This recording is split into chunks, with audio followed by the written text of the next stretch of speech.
oui, ce son plutôt, et ça patine.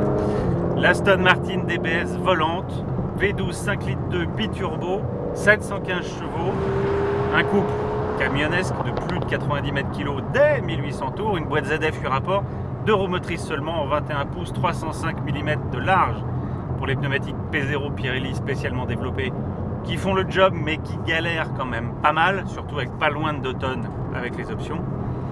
Cet engin est exceptionnel, se prête plutôt bien d'ailleurs à un usage hivernal puisque comme nos amis anglais, vous savez que l'hiver un cabriolet n'a rien d'incompatible, surtout dans les contrées du Nord. Dans les faits, moi je ne boude pas mon plaisir, c'est une voiture incroyablement confortable.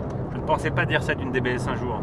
Sur le mode GT pour peu que la chaussée soit bonne, et inversement, c'est une voiture qui gagne en efficacité et qui a été améliorée dans tous les compartiments du jeu, en tout cas tous ceux dont on pouvait dire sur la DB11 V12 de base qu'ils étaient à revoir.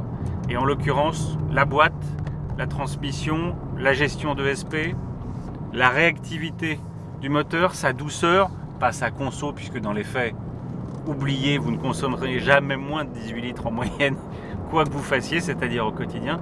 Et surtout au niveau du tarif, l'exclusivité coûte très cher, surtout chez Aston, avec des options et un niveau de personnalisation jamais atteint.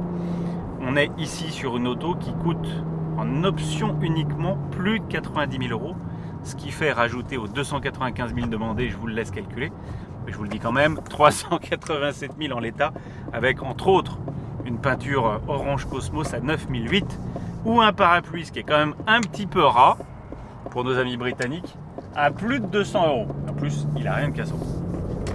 Profitez bien de cet essai comme moi j'en profite en l'occurrence, et surtout je ne peux m'empêcher de vous faire jouir avec cet échappement. À bientôt.